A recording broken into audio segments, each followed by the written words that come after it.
अल्लाह जलाई बाई से देखते हैं। अल्लाह जलाई बाई राजस्थान के मुर्को किला राजस्थान की प्रसिद्ध मांड गायिका जिसका जन्म बीकानेर में फरवरी 1902 में हुआ। इन्होंने उस्ताद हुसैन बख्श से संगीत की दीक्षा ली। इन्होंने राजस्थान की मांड गायकी को विश्व के लोक संगीत के सर्वोच्च शिखर पर पहुंचाने का कार्य किया। इनका गाया केसरिया बालम गीत आज भी राजस्थान की पहचान बना हुआ है। मांड गायकी को देश विदेशों में लोकप्रिय बनाने के कारण उन्हें 1982 में पद्मश्री से भी अलंकृत किया गया। उनकी गायकी की स्मृति में बीकानेर के अखिल भारतीय मांड गायन समारोह का आयोजन होता है। लोक कला गायन क्षेत्र में बहुमूल्य योगदान के लिए वर्ष 1976 में कब वर्ष 1976 में ठीक है क्या किया गया 76 में इन्हें अकादमी सम्मान प्रदान कर राजस्थान संगीत नाटक अकादमी द्वारा सम्मानित किया गया। ठीक है। मई 1987 में इन्होंने लंदन में अपनी गायकी की गहरी छाप छोड़ी। इनका 1992 में क्या हुआ, निधन हो गया था। इन्हें राजस्थान रत्न से भी नवाजा गया है। इला अरुण जो है राजस्थानी लोकगीतों की मशहूर गायिका जो जयपुर की है। मांगी बाई 13 मंजिलों की 13 ताली नृत्य की नृत्यांगना मांगी बाई चित्तौड़गढ़ जिले में जन्मी मांगी बाई जन्म से ही नृत्य कला में प्रवीण थी। उन्होंने पादरला पाली में अपने जेठ गोरम दास से 13 ताली नृत्य की बारीकियां सीखी। पादरला गांव पाली 13 ताली नृत्य की जन्मस्थली श्रीमती मांगी बाई को वर्ष 1990 के संगीत नाटक अकादमी पुरस्कार से सम्मानित किया गया। विदेशों में भी मांगी बाई ने अपने नृत्य से दर्शकों को मंत्रमुग्ध किया था। रुकमा क्या है, रुकमा देखते हैं रुकमा कौन है। राजस्थान के बाड़मेर जिले के रामसर गांव की रुकमा मांगनियार जाति की पहली ऐसी महिला गायिका है जो सार्वजनिक रूप से गाती है। रुकमा का जन्म बाड़मेर के जानकी गांव में हुआ था। वे थार की लता के नाम से जानी जाती प्रसिद्ध थी। इनका 2011 में निधन हो गया है। 2011 में निधन हो गया है। श्रीमती बन्नो बेगम जयपुर राजस्थान की प्रसिद्ध मंड गायिका है। महाराजा जयपुर के दरबार की परंपरागत गायिकाओं में उनका महत्वपूर्ण स्थान रहा है। वहीं पर उनका शिक्षण उस्ताद नज़ीर खां की देखरेख में जो है हुआ।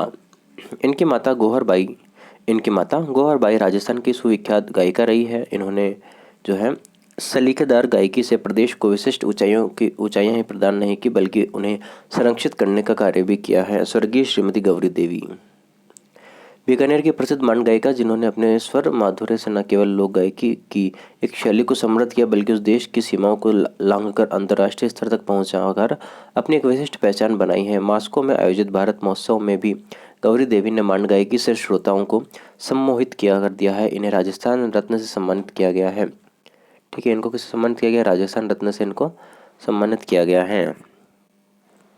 रमाबाई मेवाड़ महाराणा कुंभा की पुत्री रमाबाई संगीत शास्त्र की ज्ञाता थी। रमाबाई के लिए वागीश्वरी विशेषण प्रयुक्त हुआ है जो इनकी संगीत पटुका का परिचायक है। रमाबाई का विवाह जूनागढ़ के यादव राजा मंडली के साथ हुआ था। जावर प्रशस्ति से स्पष्ट है कि रमाबाई संगीत शास्त्र में सिद्धहस्त थी। कला प्रेमी रमाबाई ने योगिनी पतन, जावर में रामकुंड और तट में रामस्वामी का सुंदर विष्णु मंदिर बनवाया था। गोहर जान जयपुर राजस्थान की मशहूर नर्तकी जो तमाशा लोकनाट्य में स्त्री पात्रों का अभिनय करती थी। किनका अभिनय करती थी, स्त्री पात्रों का अभिनय करती थी। वह किशोरी अमोनकर जयपुर अल्लादिया खां घराने की प्रसिद्ध गायिका थी। किशोरी अमोनकर श्रीमती लीलावती अडसुले शास्त्रीय गायन के क्षेत्र में कला प्रदर्शन और अध्यापन इन दोनों में तारतम्य बैठाते हुए सफल कलाकार और सफल गुरु के रूप में जिन गायिकाओं ने प्रतिष्ठा प्राप्त की है उनमें जो है इनका नाम आता है। ठीक है, प्रतिष्ठा प्राप्त की है उनमें लीलावती अडसुले का नाम प्रमुख है। संगीत भारती और जो है बीकानेर द्वारा कलाश्री की उपाधि संगीत भारती और जो है बीकानेर द्वारा कलाश्री की उपाधि बीकानेर द्वारा किसकी उपाधि ध्यान रखना है, कलाश्री की उपाधि संगीत भारती बीकानेर द्वारा कलाश्री की उपाधि सम्मानित जो है श्रीमती अडसुले कलाश्री की उपाधि सम्मानित श्रीमती अडसुले कुछ समय तक राजस्थान संगीत नाटक अकादमी के अध्यक्ष भी रही थी। इनके द्वारा लिखित पुस्तकों में रस तत्व तथा राजस्थान लोकवाद्य विशेष लोकप्रिय हुई है। मोडू भाई कुर्डीकर ये जो है अतरौली जयपुर घराने की वरिष्ठ प्रतिनिधि गायिका। इन्होंने लगातार अल्लादिया खां साहब से तालीम प्राप्त की। इन्हें 1974 में पद्म भूषण से अलंकृत किया गया। श्रीमती उर्मिला नागर प्रसिद्ध कथक नर्तकी सुप्रसिद्ध नृत्याचार्य पंडित सुंदर प्रसाद जी द्वारा उन्हें नृत्य की दीक्षा प्राप्त हुई। कला के क्षेत्र में नई प्रतिभाओं को पुष्पित और पल्लवित करने के लिए कला के क्षेत्र में नए लोगों को पुष्पित पल्लवित नए प्रतिभाओं को पुष्पित पल्लवित करने के उद्देश्य उन्होंने संगीत गंगा नामक एक सांस्कृतिक संस्था को जन्म दिया। ठीक है, आगे देखते हैं। प्रेरणा श्रीमाली। प्रेरणा श्रीमाली बांसवाड़ा में जन्मी सुश्री प्रेरणा श्रीमाली ने कथक की शिक्षा जयपुर घराना के विशिष्ट गुरु कुंदनलाल गंगानी से प्राप्त थी। 1993 से 94 में इन्हें राजस्थान संगीत नाटक अकादमी द्वारा सम्मानित किया गया है। मुश्तरबाई जन्म 1918 में हुआ। श्री मुश्तरबाई नौटंकी विद्या की मशहूर एवं इस विद्या में राजस्थान की पहली महिला कलाकार है। इनका जन्म हुआ था 1918 में राजस्थान के करौली जिले में हिंडौन सिटी में हुआ था। ठीक है, उसके बाद में क्या हुआ, इन्होंने हाथ रसी शैली व कानपुरी शैली दोनों में से ही मुख्य भूमिका अदा की थी इन्होंने। ठीक है, आगे देखते हैं। गुलाबी सपेरा। गुलाबी सपेरा गुलाबो। गुलाबी सपेरा गुलाबो देश विदेश में अपने अनूठे कालबेलिया नृत्य के लिए जो है अनूठे कालबेलिया नृत्य का जादू बिखेरने वाली गुलाबो अजमेर के कोटड़ा गांव के सपेरा परिवार में 1969 में जन्मी। 12 वर्ष की आयु में राजस्थान पर्यटन विभाग ने प्रथम बार गुलाबो की सार्वजनिक मंच पर नृत्य कला को पहचाना और तब से अब तक देश विदेश में अपनी पारंपरिक कला का परचम लहरा चुकी। इन्होंने कालबेलिया नृत्य को विश्व रंगमंच पर प्रतिष्ठा दिलवाई। वर्ष 2000 से 2001 में इन्हें अकादमी सम्मान प्रदान कर राजस्थान संगीत नाटक अकादमी द्वारा सम्मानित किया गया है। इस विख्यात कालबेलिया नृत्यांगना को राजस्थान के कालबेलिया समाज की महासभा का प्रथम अध्यक्ष चुना गया है। ठीक है, प्रथम अध्यक्ष चुना गया है इनको कालबेलिया सभा का। आगे देखते हैं।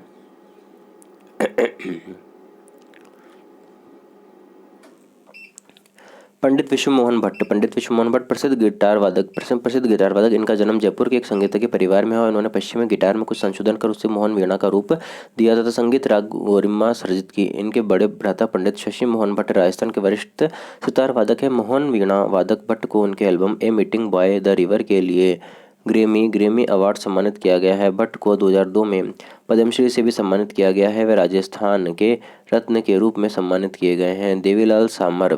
लोक कलाओं के कमल पुष्प देवीलाल सामर ने भारतीय लोक कलाओं को अपने देश में और फिर विश्व में प्रतिष्ठित किया। उन्होंने 22 फरवरी 1952 को उदयपुर में स्वतंत्र रूप से भारतीय लोक कला मंडल की स्थापना की। सामर जी ने लोक कलाओं का संग्रहालय भी खोला था। सामर जी ने। जानकी लाल भांड बहुरूपिया कला में निष्पात कलाकार।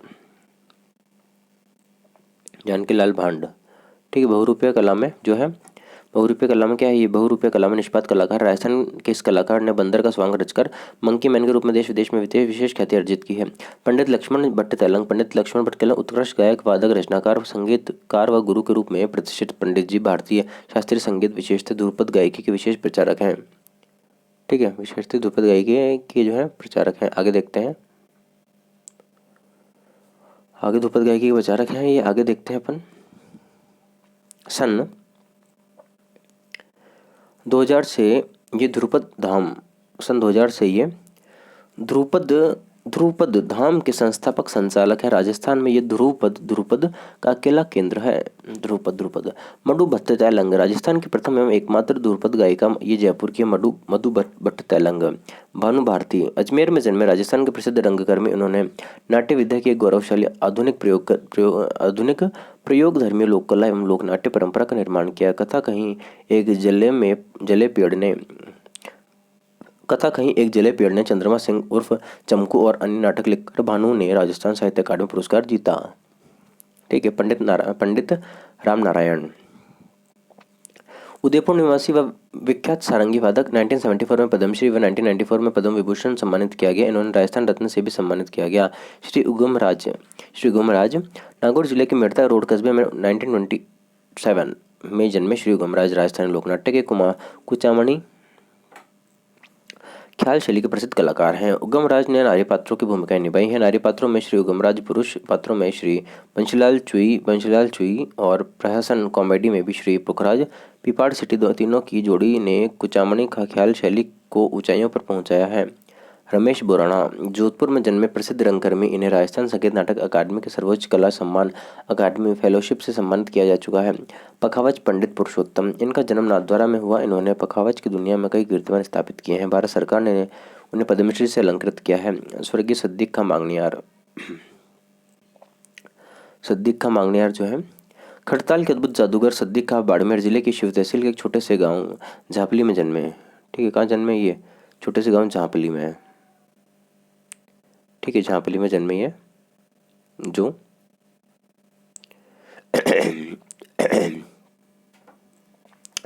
जामपली में तो जन्मे ही है। ठीक है, उसके बाद क्या हुआ, खड़ताल बनाने के लिए केर और बबूल की लकड़ी का प्रयोग किया जाता है। ठीक है, पंडित जसराज नाथ ब्रह्म के अनन्य उपासक हैं। उन्होंने अपनी दमदार व वैविध्यपूर्ण स्पष्ट स्वर व्यंजना व उच्च कल्पनाशीलता से शास्त्रीय संगीत को नए आयाम प्रदान किए। पद्म विभूषण पंडित जसराज मेवाती घराने के गायक थे। उनका जन्म हिसार में हुआ था। ठीक है, साकार साकर खां मांगणियार जैसलमेर जिले के एक छोटे से गांव हमारी में जन्मे श्री साकर खां परंपरागत राजस्थानी लोकवाद्य कामायचना के प्रसिद्ध वादक थे। पद्मश्री से सम्मानित का प्रसिद्ध कामायचा वादक साकर खां का 9 अगस्त 2013 को निधन हो गया। अब है तमाशा के पुरोधा गोपाजी। तमाशा के पुरोधा गोपाजी लोकनाट्य तमाशा को अपना ओढ़नी बिछोना बनाने वाले वयोवृद्ध तमाशा कलाकार गोपी कृष्ण भट्ट का 13 सितंबर 2011 को निधन हो गया। गणपत लाल डांगी कालजयी लोक धुनों और रसाप्तावलित और रसाप्लावित कर देने वाले संगीत के सर्जक श्री गणपत लाल डांगी का जन्म जोधपुर में हुआ था। स्वर संगीत और अभिनय उन्हें विरासत में मिला था। सन 1965 में भारत पाक युद्ध के दौरान आकाशवाणी के धारावाहिक कार्यक्रम लड़े सूरमा आज जी में तो डांगा जी राष्ट्रीय स्तर पर लोकप्रियता के चरमोत्कर्ष पर पहुंच गए और गीगला का बापू नाम से प्रसिद्ध हो गए थे। श्री कन्हैयालाल पंवार राजस्थानी नाटकों के जनक व निर्देशन। ऐसे कन्हैयालाल पंवार जहूर का मेवाती प्रसिद्ध भपंग वादक मौजपुर गांव अलवर के निवासी हैं। ये उस्ताद असद अली खां बीनकार जयपुर घराने की 12वीं पीढ़ी के रुद्र वीणा वादक पद्म भूषण उस्ताद असद अली खां का 14 जून 2011 को नई दिल्ली में निधन हो गया। वे शास्त्रीय संगीत की खडार बानी ध्रुपद परंपरा के अंतिम स्तंभों में से एक थे। वर्ष 2008 में उन्हें पद्म भूषण से सम्मानित किया गया था। उस्ताद फहीमुद्दीन खान डागर पद्म भूषण उस्ताद फहीमुद्दीन खान डांगर ध्रुपद के साथ साथ ठुमरी गज़ल और सूफी संगीत के भी ज्ञाता थे। इनको 1956 में संगीत रत्न, 1993 में 94 में संगीत नाटक अकादमी पुरस्कार और 2002 में कालिदास अवार्ड तथा 2008 में पद्म भूषण सम्मानित किया गया। ध्रुपद गायकी को परवान चढ़ाने वाले उस्ताद रहीम फहीमुद्दीन डांगर का 27 जुलाई 2011 को निधन हो गया। हाल ही में इन्हें केंद्रीय संगीत नाटक अकादमी के सर्वोच्च पुरस्कार अकादमी के रत्न सदस्य सम्मानित किया गया था। फरीदुद्दीन डागर मशहूर ध्रुपद गायक उस्ताद जिया फरीदुद्दीन डांगर का 8 मई 2013 को निधन हो गया। छोटे उस्ताद के नाम से विख्यात फरीदुद्दीन डांगर का जन्म 15 जून 1932 को उदयपुर में हुआ था। उनके पिता महान ध्रुपद गायक और शास्त्रकार उस्ताद जियाउद्दीन डांगर उदयपुर के महाराणा भूपाल सिंह के दरबार में संगीतज्ञ थे। इस महान संगीतकार को संगीत नाटक अकादमी फेलोशिप, टैगोर रत्न पुरस्कार और तानसेन सम्मान सहित कई दूसरे सम्मानों से नवाजा गया था। फल्गुबाई किशनगढ़ अजमेर की चरण नृत्य की प्रसिद्ध नृत्यांगना फल्गुबाई। ठीक है, आगे देखते हैं। आगे भिम्बू स्वामी। कौन स्वामी देखते हैं एक बार, भिक्षु स्वामी। तेरहपंथ श्वेतांबर जैन संप्रदाय के संस्थापक जिनका जन्म कंटालिया पाली में हुआ था। प्रारंभ में उनके 13 अनुयायी बने, अतः उनका पंथ तेरह पंथ कहलाया। इनकी रचनाएं भिक्षु ग्रंथ रत्नावली में संग्रहित हैं। संत मावजी जो इनका जन्म 1727 में साबला डूंगरपुर में हुआ था। लगभग 12 वर्ष की उम्र में इन्होंने अपने गांव को भगवान विष्णु का भावी दशावतार कलंकी अवतार घोषित कर दिया। मावजी को निकलंकी निष्कलंक अवतार भी कहा जाता है कि उनके 5 पुस्तकें चौपड़े लिखी, लेकिन 2-3 पुस्तकें ही प्राप्य है जो अब डूंगरपुर, सेजपुर व पंजपुर में उपलब्ध है। एक चोपड़ा साबला के हरिमंदिर में है जिसमें भविष्यवाणियां लिखी बतलाई जाती है। ठीक है, माघ पूर्णिमा को बेणेश्वर धाम के मेले में इनकी वाणी उपदेशों का काफ़ी प्रचार प्रसार होता है। वह मीराबाई सन 1498 से 1546 राजस्थान की ब्रजभाषा में कवियों का पहला नाम भक्त शिरोमणि मीराबाई का है। इन्हें राजस्थान की राधा कहा जाता है। ठीक है, क्या कहा जाता है? वो राजस्थान की राधा कहा जाता है।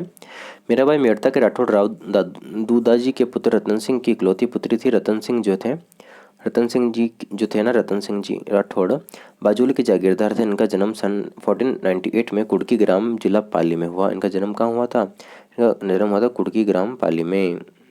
ठीक है, आगे देखते हैं। कुड़की ग्राम पाली में तो इनका जन्म हुआ और बाल्यावस्था में ही इनकी माता का देहांत हो गया, जिससे राव दूदाजी ने क्या किया? राव दूदाजी ने इन्हें अपने पास मेड़ता में बुला लिया और वहीं इनका पालन पोषण किया। इनका विवाह मेवाड़ के महाराणा सांगा से हुआ। ठीक है, इनका विवाह कहाँ हुआ? मेवाड़ के महाराणा सांगा से किया था इनका विवाह। किससे किया था? मेवाड़ के महाराणा सांगा से इनका विवाह किया संवत 1565 से 84 के ज्येष्ठ कुंवर भोजराज के साथ। और सांगा के ज्येष्ठ कुंवर भोजराज के साथ क्या था, सांगा से नहीं किया था, सांगा के ज्येष्ठ कुंवर भोजराज के साथ क्या था 1573 में हुआ था। परंतु विवाह के थोड़े समय बाद ही भोजराज का देहावसान हो गया और मीराबाई विधवा हो गई। भोजराज की मृत्यु के बाद मीराबाई का मन संसार से उचट गया। बाल्यकाल से ही कृष्ण के प्रति पूर्ण अनुरक्त होने के कारण इस समय उनकी निष्ठा और भी अधिक दृढ़ हो गई। पतिदेव का वियोग होते ही अपने सारे लौकिक संबंधों से बंधन से मुक्त होकर अपने इष्ट देव की आराधना में लीन हो गई थी। क्या करा उसने, अपने इष्ट देव की आराधना में लीन हो गई वो, ठीक है, सारे बंधनों से मुक्त हो गए। उसके बाद में ठीक है आराधना में लीन हो गई। अब मीरा का धर्म प्रेम और भक्ति था। मीरा का धर्म प्रेम और भक्ति था। इसमें रूढ़ियों परंपराओं दिखावे और ढोंग के लिए कोई स्थान नहीं था। ठीक है, इसमें किसके लिए स्थान नहीं था, इसमें मतलब रूढ़ियों दिखावे ढोंग के लिए कोई स्थान नहीं था। ठीक है, फिर क्या हुआ, मध्यकालीन सामंत युग में मीरा ने नारी शक्ति सशक्तिकरण की नींव रखते हुए प्रचलित व्यवस्था के प्रति विद्रोह का शंखनाद किया। मध्यकालीन सामंत युग में मीरा ने क्या किया, नारी शक्तिकरण सशक्तिकरण की नींव रखते हुए प्रचलित व्यवस्था जो थी उसके विरुद्ध क्या किया, प्रचलित व्यवस्था के विरुद्ध किया इसने अपना विद्रोह का शंखनाद किया। ठीक है, इसने क्या किया, अपने विद्रोह जो था ना इसके उसका शंखनाद कर दिया। जो भी विद्रोह इसकी था, समय समय पर दी जाने वाली यातनाओं के कारण उपस्थित होने वाली बाधाओं एवं कठिनाइयों से उन्हें निरुत्साही जो है निरुत्साही करने के बजाय और भी अधिक शक्ति प्रदान की। उन्होंने अपनी अनुभूति को शांत रस में प्रवाहित किया। मीराबाई के कुछ पद मीराबाई की पदावली में संग्रहित किए गए हैं। ठीक है, मीराबाई के कुछ पद कहाँ मीराबाई की पदावली में संग्रहित किए गए हैं। आगे देखते हैं।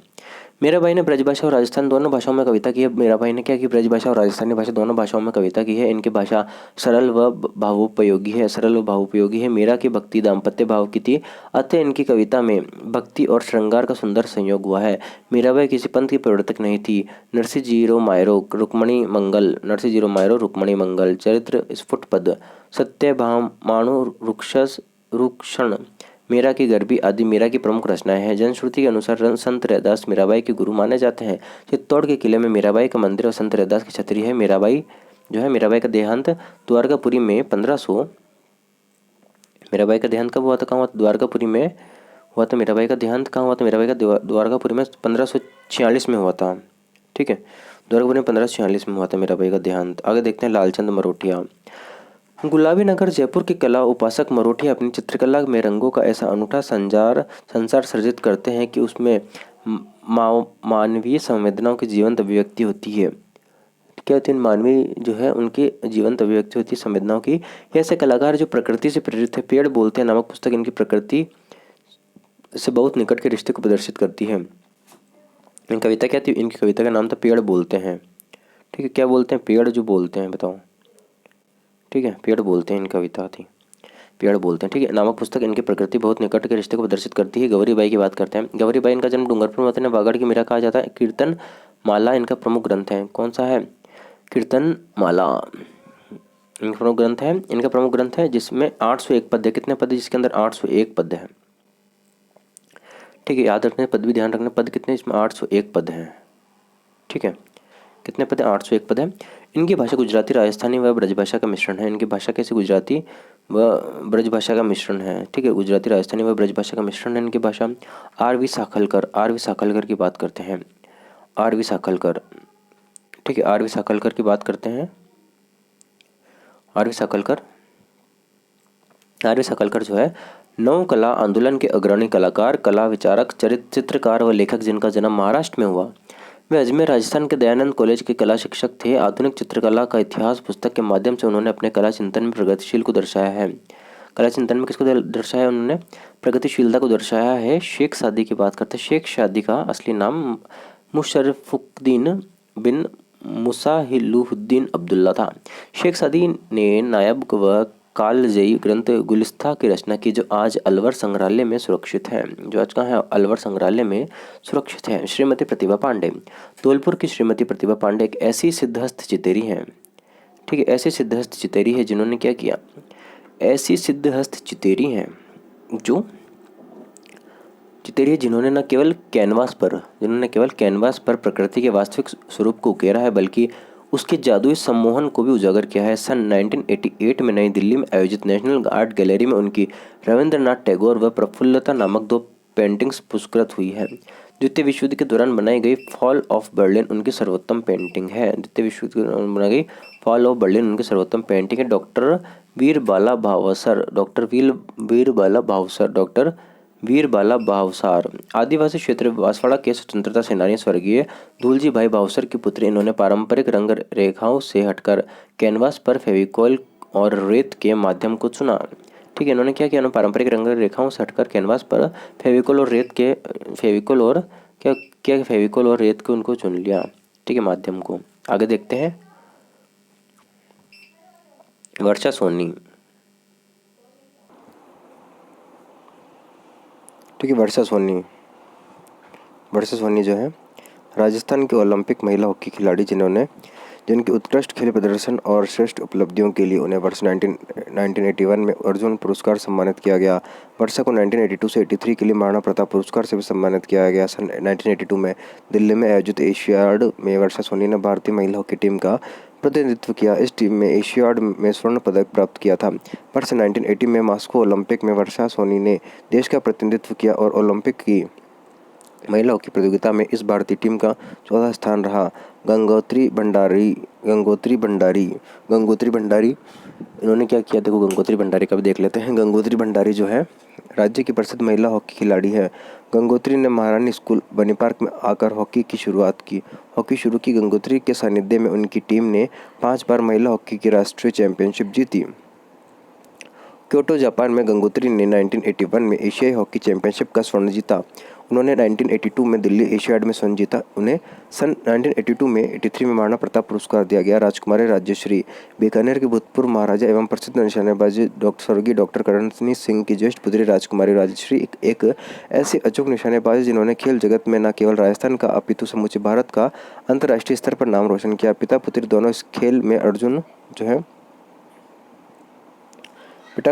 खेल में अर्जुन पुरस्कार सम्मानित किए जा चुके हैं। करण सिंह को 1961 में तथा राजश्री को 1968 में अर्जुन पुरस्कार सम्मानित किया जा चुका है। रीमा दत्ता, राजस्थान की जलपरी तैराक अजमेर में जन्मी रीमा ने 60 से 70 तक दशक में तैराकी में राष्ट्रीय स्तर पर धूम मचा दी। उन्होंने देश की सर्वश्रेष्ठ महिला तैराक घोषित किया गया तथा वर्ष 1966 में के सर्वोच्च खेल सम्मान अर्जुन पुरस्कार सम्मानित किया गया। ठीक है, देश में सन 1961 से प्रारंभ इन पुरस्कारों के अंतर्गत तैराकी में अर्जुन पुरस्कार प्राप्त करने वाली रीमा देश की पहली महिला तैराकी थी। भुवनेश्वरी कुमारी कोटा, 29 मई 1945 को कोटा में जन्मी भुवनेश्वरी कुमारी राज्य की प्रसिद्ध निशानेबाज है। वह कोटा के महाराव भीम सिंह की पुत्री है। उन्होंने 1969 में अपने पिता के पहले अर्जुन पुरस्कार प्राप्त कर सभी प्रशंसकों और खेल प्रेमियों को हर्ष से रोमांचित कर दिया था। इन्हें 1971 में अर्जुन पुरस्कार मिला। भुवनेश्वरी कुमारी अलवर राजस्थान की महिला स्क्वैश खिलाड़ी। उन्होंने वर्ष 1982 के लिए अर्जुन पुरस्कार प्राप्त किया था। 1990 में उन्हें महाराणा मेवाड़ फाउंडेशन का अरावली पुरस्कार तथा 1991 में के बिरला पुरस्कार सम्मानित किया गया। उन्होंने 1977 से 1992 तक लगातार 16 बार राष्ट्रीय महिला स्क्वैश चैंपियनशिप जीतकर उनका रिकॉर्ड कायम किया। हमीदा बानो, हमीदा प्रदेश की पहली महिला एथलीट है जिसे वर्ष 1982 से 83 में महाराणा प्रताप पुरस्कार सम्मानित किया गया। इन्हें राजस्थान की उड़नपरी कहा जाता है। श्री कंवर सेन 1899 से 1979 बीकानेर रियासत के विख्यात इंजीनियरिंग व इंदिरा गांधी नहर योजना के योजनाकार है। इन्हें 1956 में पद्म भूषण सम्मानित किया गया। ये पद्म भूषण से सम्मानित होने वाले राजस्थान के प्रथम व्यक्ति थे, श्री कंवर सेन। ठीक है, अगले राव राजा हनूस सिंह जोधपुर के विख्यात पोलो खिलाड़ी जिन्हें जो है 1958 में पद्म भूषण सम्मानित किया गया। 1958 में किस सम्मानित किया गया? पद्म भूषण सम्मानित किया गया थे पोलो खिलाड़ी थे। कौन से खिलाड़ी थे? पोलो के खिलाड़ी थे। इसे पद्म भूषण सम्मानित किया गया। पद्म किस सम्मानित किया गया? इनको क्या किया गया? पद्म भूषण से सम्मानित किया गया। श्री भगवंत सिंह मेहता राजस्थान के पूर्व मुख्य सचिव जो राज्य में लोकतांत्रिक विकेंद्रीकरण योजना के मुख्य सूत्रधार थे। उन्हें 1961 में पद्मश्री सम्मानित किया गया। श्री कृपाल सिंह शेखावत, विख्यात चित्रकार जिन्हें ब्लू पोट्री में विशेष दक्षता हासिल है। किसमें हासिल है? इनको ब्लू पोट्री में विशेष दक्षता हासिल है उनको, और ब्लू पोट्री में विशेष दक्षता हासिल है। वे भारत के संविधान की मूल प्रति के शिल्पी थे। 1976 में इन्हें पद्मश्री सम्मानित किया गया।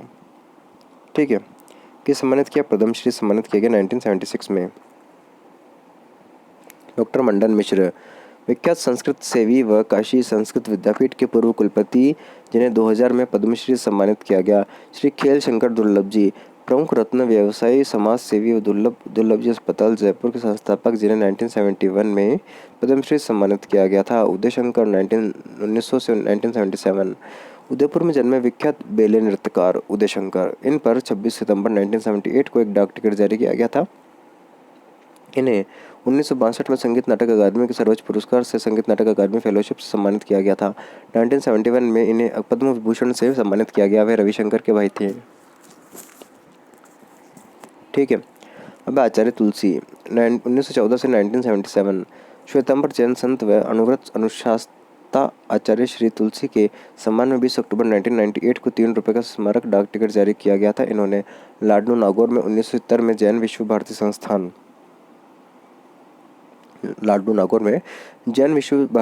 की स्थापना की, जो आज डीम्ड यूनिवर्सिटी बन चुका है। उन्होंने 2 मार्च 1949 को अणुव्रत आंदोलन की शुरुआत की थी आचार्य श्री तुलसी ने। ठीक है। आचार्य श्री तुलसी का जन्म 20 अक्टूबर 1914 में लाडनू नागौर में हुआ। वे 11 वर्ष की उम्र में जैन साधु बने। आचार्य श्री कालूगणी ने उन्हें अपना उत्तराधिकारी नियुक्त किया। ठीक है, आगे देखते हैं। तथा वे तेरापंथ संघ के 9वें आचार्य बने। आचार्य श्री तुलसी को पूर्व राष्ट्रपति वी गिरी ने युग प्रधान की उपाधि जो है से विभूषित किया। इन्हें 1993 में राष्ट्रीय एकता के लिए इंदिरा गांधी अवार्ड से भी सम्मानित किया गया है। 2014 में उनकी जन्म शताब्दी पर रिजर्व बैंक ने आचार्य श्री तुलसी की तस्वीर के 5 रुपये 20 रुपये के 2 सिक्के जारी किए। ठीक है। आचार्य श्री तुलसी के 5 रुपये व किसके 20 रुपये के 2 सिक्के जारी किए। अमृता देवी बिश्नोई जोधपुर जिले के खिजड़ली गांव की महिला, जिनके नेतृत्व में सन 1730 में वृक्षों की रक्षा के लिए 363 लोगों ने प्राणोत्सर्ग किए। इसे विश्व का प्रथम वृक्ष बचाओ चिपको आंदोलन माना जाता है। इस घटना की याद में खिजड़ली में विश्व का एकमात्र वृक्ष मेला भाद्रपद शुक्ल दशमी को आयोजित किया जाता है। इनकी स्मृति में वर्ष 1994 में राज्य में पर्यावरण क्षेत्र के सबसे बड़े पुरस्कार अमृता देवी पुरस्कार से प्रारंभ किए गए हैं। ठीक है। पंडित नरोत्तम लाल जोशी झुंझुनू के श्री जोशी जयपुर राज्य प्रजामंडल आंदोलन के प्रवर्तक में से थे। उन्होंने शेखावटी जकाता